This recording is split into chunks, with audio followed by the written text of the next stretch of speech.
Thanks a lot, Chair. Minister, it's utterly shameful that after the rhetoric during the elections, after the raising of the Palestinian flag, after the criticism of Israel, that the Irish government is supporting Ursula von der Leyen for the European Commission President.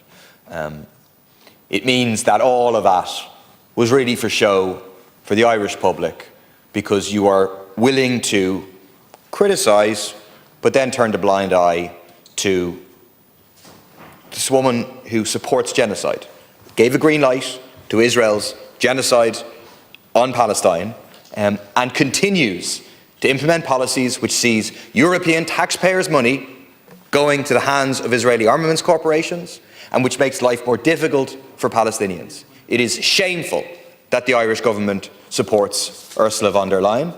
It is shameful that the former Taoiseach went on the radio and attempted to play the green jersey card, putting pressure on Irish MEPs to vote in favour of this genocidaire in the European Parliament, saying that, oh well, it'd be better if they do, because then maybe Michael McGrath will get a better, more important job out of it.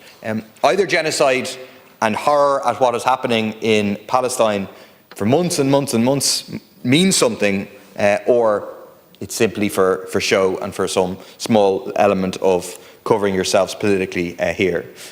This is, in the last week, we have seen the horrific footage of the Israeli army tying hostages as literal human shields on the front of an Israeli army vehicle. You hear a lot about human shields, about Hamas supposedly using human shields by simply existing in Gaza, with Israel literally using Palestinian human shields on Israeli vehicles. You also have a campaign for months now of bombing South Lebanon, killing hundreds of people. Nearly 100,000 people have been displaced from the border area in South Lebanon, and now the Israeli propaganda machine has been in full flow for the last couple of days to try and make a target out of Beirut's main airport. It is via the George Bush-esque claims that weapons are being stored in Beirut airport with no evidence, in an attempt to manufacture consent for future bombing of Lebanon's capital. Netanyahu already months ago promised to turn Beirut into Gaza, and is now sending Israeli troops north to the border, indicating that they may be preparing to begin an all-out war on Lebanon. There appears to be no red lines, certainly for the US, certainly for Ursula von der Leyen, but also no red lines for the government, who isn't willing to withhold support from Ursula von der Leyen for her support for the genocide. I want to make a point about the European elections.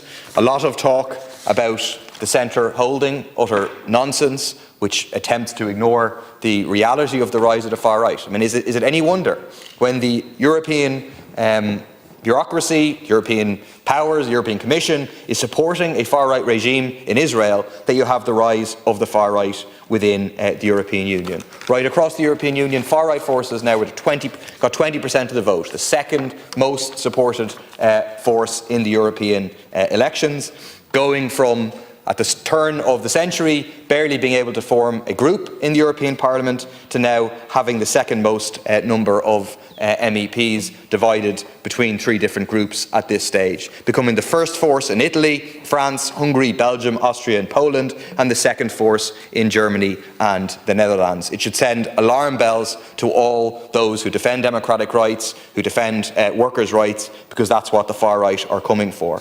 But let's be clear. The centre-right are no opposition to the far-right. I went to a meeting yesterday with an activist from the MPA in France, and she used the phrase that Macron has rolled out the red carpet for the far-right, and that has happened right across Europe. Policies of austerity, policies of not protecting people from the cost of living crisis, policies of attacking workers, attacking pensions, and so on, and then the centering of migration as if this is the problem, has opened the door to the far right. A perfect example is the EU Migration Pact, which is going to see more people killed. Over 3,100 people died in the Mediterranean last year. More will die as a result of this pact, raising the borders even higher, to no benefit of any ordinary person in Europe, regardless of their skin colour. And now, what is happening after the European elections is the door is being opened even further to the far right, trying to differentiate between the good far right which support NATO and the European project, and the bad far right, which oppose NATO. Particularly, that is von der Leyen looking for the support of Giorgia Meloni, scandalously seeking to slow down an official EU report criticising Italy for eroding media freedoms, willing to turn a blind eye to what is happening in Italy with the erosion of media freedoms because she wants Meloni's support to become European Commission President again, just like she has Irish government support.